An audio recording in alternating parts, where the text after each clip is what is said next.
it's kind of interesting. I mean, you're wheeling in Gordon Brown as if he's not tarnished in the union by creating the biggest fiscal deficit in however many generations. So, I'm not concerned about it. I think it's inevitable. And to be honest, I don't see there's any need to criticise it. Clearly, Better Together are taking their campaign strategy from the Labour Party. There's lots of kind of key indicators of that. But then the same argument is made about Yes Scotland. But the SNP will run their own independence campaign, and I think it's inevitable that all the political parties do as well. And it's not really anything to criticise them for. But you can say what is going to come out, given that they've not got any policies for where we are currently in Scotland, or indeed where we are in the UK at the moment, and any answers to what's going on currently in any policy. I can just pick up on something you said there, Natalie, about policy issues and come to Doug on this, because I don't know if any of you saw this week, but the Labour candidate in Aberdeen Donside, which is the by-election which is coming up, was interviewed pretty bruisingly by Bernard Ponsonby on STV. And I thought it was amazing because he asked him a series of questions about Labour Party policy on devolved topics, about free bus passes, about free education. And the poor fella, an Aberdeen City Councillor, I believe, called, what's his name, Doug? Willie Young. He's not poor. Don't have any sympathy for him.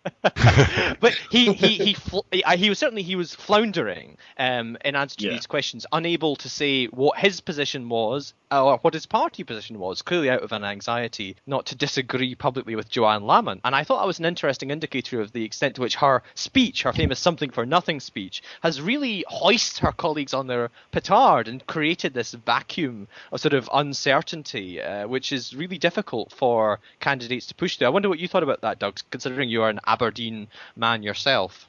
Well, I am, but I'm not an Aberdeen Donside man, so let's be clear about that. But no. I know what kind of idiot that Willie Young is, to be honest, and I can't believe they think that he's the guy that's going to win this for them. Really, it's just ridiculous. He's not a credible candidate at all. Well, there we are. We shall see how that pans out and see whether we have the drama of an SNP MSP resigning in order to fight the seat, which I saw that is Mark MacDonald's intention to do so. I wonder, just to bring you in there, Michael, on the point we're just discussing before that kind of Aberdeenshire interlude. What do you make about all of these kind of difficulties about the Labour Party and its breakaway campaign, trying to create a new tone for a pro-independence message? There's two things here. I wonder if this is being done with an eye on the next Westminster election, so as not to be too closely involved. That's just one thought that occurs. The other is something we've mentioned before, but it never ceases to amaze me that Gordon Brown and Alistair Darling and these people are incompetents and fools when it comes to the last period of their spell in government in the United Kingdom. And then when they get involved in the Scottish independence debate, they're suddenly these big hitters who everyone should listen to, and they're such marvellous people, always wonderfully intelligent, and they should know best. It never ceases to amaze me, actually, the kind of double think with these people. That's an interesting question, that one, I think, Michael, about this sort of, they suddenly become titans as soon as they step north of the border. And Rory, one of the questions which I always wondered about that is, does the press, because they apparently rate Gordon Brown and they rate Alistair Darling, do they overestimate the extent to which the Scottish public do? Because if you look at the polling around people like Alistair Darling, he isn't really perceived as this platonic, wise figure that you might get the impression he was if you read the Scottish press. Yeah, I don't think that's something that's just contained to the British Isles. I think that is something that's spread, maybe other than America. I think that's something that's spread the whole way across the world. I think the candidates are chosen by the message they're trying to deliver. And I think everybody thought Alistair Darling, seasoned politician, Scottish seat, he'd be a good person to head up the campaign. Whereas I think if the actual grassroots of Better Together, if they were asked to put forward a candidate, I don't think it would be Alistair Darling. Just as a final point on that, just because someone held office doesn't mean they know what they're talking about. I'm sorry to say. I mean, like, George Bush held office for 8 years. Yeah. Are you going to ask him about anything? Apart from my pet goat. All I'll say on this is if Alistair Darling and Gordon Brown are Goliaths of the Scottish political scene, then God help us all in the future. And on that happy, warm note, maybe moving on from the generality to a specific question which has been raised this week in the independence debate, which is about charities. And there's been a few different angles on this. Michael, you caught the story, and do you want to have a word on it to us? Yeah, it's because they said that a lot of the charities who have cross-border operations aren't sure. They're very worried about independence. There's 2 points to this, but we'll deal with this one first. Now, it seems quite a strange story because most of the charities that operate in Scotland, I checked out what the Scottish Government had to say about this, and most of the charities that operate in Scotland are autonomous in terms of their fundraising, specific to Scotland. There has been particular issues. A little anecdote I think is quite interesting. One time there was a bit of a stooshy between the RSPCA and the SSPCA because all the money for the RSPCA goes to England, but they were putting their adverts on in Scotland, so the SSPCA were angry that they were taking donations from Scotland and giving them to England. So there's actually evidence of this happening in another way, money being given in donations in Scotland and going to England instead of vice versa. But that was one part of it. But there was also the charity regulator sent a document to charities about not getting involved.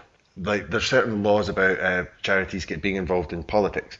However, Salmond has asked Civic Scotland to get involved, but then the regulator are telling them not to get involved. I think it's just all a bit strange, actually. I think, Ruaridh, you've got some experience in the charity sector. I mean, where do you get most of your funding from?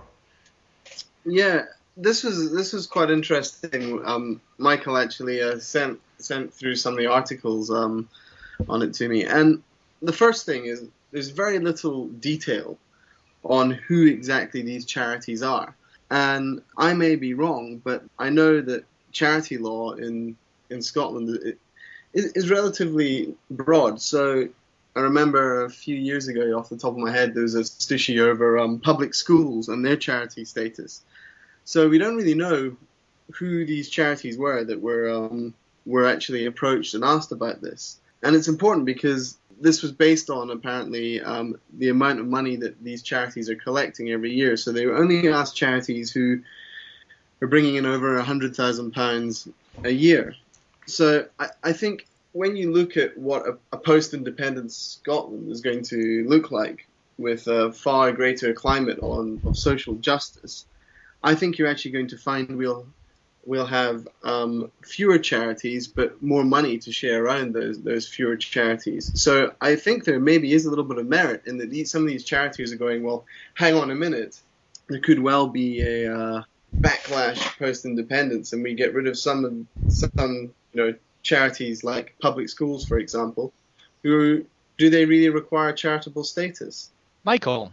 Yeah, because on that point of charity status, there are some strange things that have happened with the charity regulator, I think, in Scotland.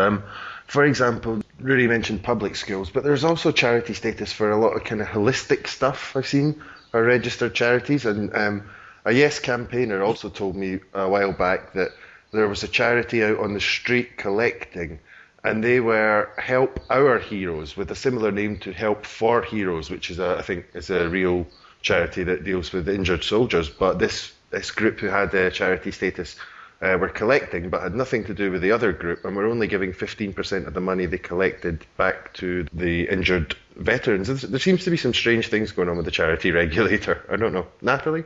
I think any review of charities law and regulation is welcome. In my opinion, there are too many charities that split a small and decreasing fund. And a lot of the problems that the voluntary and the charitable sector face at the moment is because people aren't putting their hands in their pockets so much because people have less money.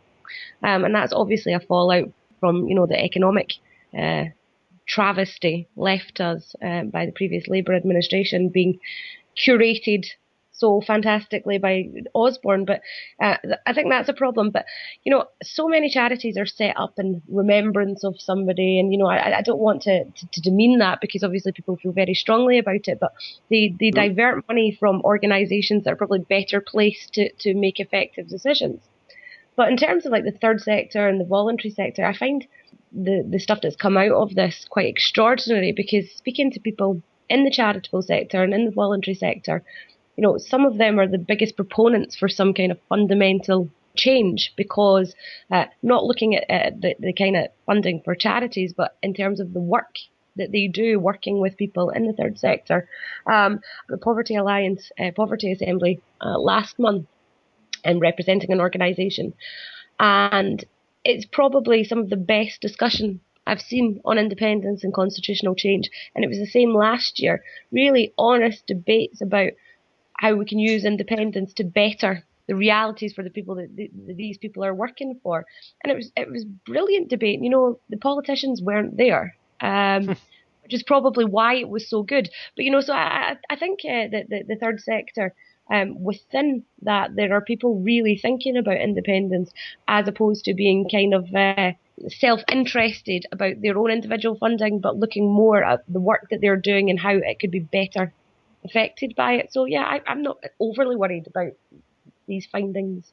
Andrew, can I pick you up on something? Please do. The charity law idea, because I read the document. It's a 5-page document telling charities to be very, very careful about getting involved. It doesn't actually say keep out of it. But what do you think about the situation with the charity law and whether they should be involved in this as part of a civic situation, or they should just keep out of it? Well, that's a difficult question there, Michael. I mean, the law is quite, as we noted before, it encompasses lots of different bodies as long as they serve one or other charitable goal, which can be education, which can be serving a whole range of things. I think it's quite hard, actually, to zone off politics and say, well, if you're interested in poverty, then as far as I'm concerned, poverty is a political topic. And so there's a slight artificial aspect, I think, to do with charity law, which tends to sort of say, well, actually politics means party politics and that kind of thing. And obviously charities, in order to maintain their tax breaks, have to avoid that kind of thing. But I do have some sympathy with this point that several of you have made, that actually there may be too many charities. And it's not a good thing to gag people in terms of this campaign, I don't think. But what do you think, Ruaridh? I want to ask you about another aspect of this, because we've kind of been talking about home aspects of charity, but obviously you work abroad, and this week in the Queen's speech we saw that David Cameron has reneged on one of his policies in relationship to foreign aid. I mean, what do you make of that? I think everybody in the charity sector will have been disappointed that there was no legislation in the Queen's speech after sort of months of assurances. Right up to last month, George Osborne was still saying, no, we're going to meet that. I think even it was included in the budget, but we haven't seen anything in the Queen's speech. So, just in case people don't know, Ruaridh, do you want to just explain briefly what the sort of Cameron's commitment had been beforehand that he's reneged on? Well, it wasn't really Cameron's commitment. It was either the G8, I think it was G8, were kind of shoehorned a couple of years ago into coming up with a commitment of their annual budget every year. I think it was about 4 years ago. So they all agreed that there would be a staggered increase to 0.5%, then 0.7%, and then finally to 1% of every member of the G8's budget would go towards foreign aid. And so a few years ago, 0.5 was met, and then 0.7 was supposed to be met this year. And I think Australia already said they weren't going to hold that commitment last year. And as a result of that, a lot of the other G8 countries were all asked if they would keep their commitment, and Britain said unequivocally yes, that we'd be one of the few.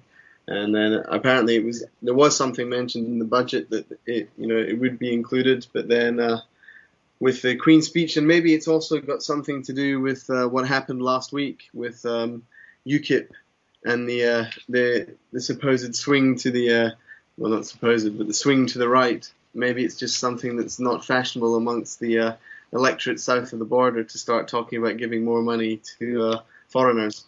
I think the 0.7 was part of the Millennium Development Goals. Would that be? That's correct. Yeah. Correct. I mean, obviously the 0.7% figure has been around for probably 40 or 50 years. But interesting to note that one of the very few times I've actually praised the Conservative government was when Cameron reaffirmed his commitment to the 0.7% not that long ago.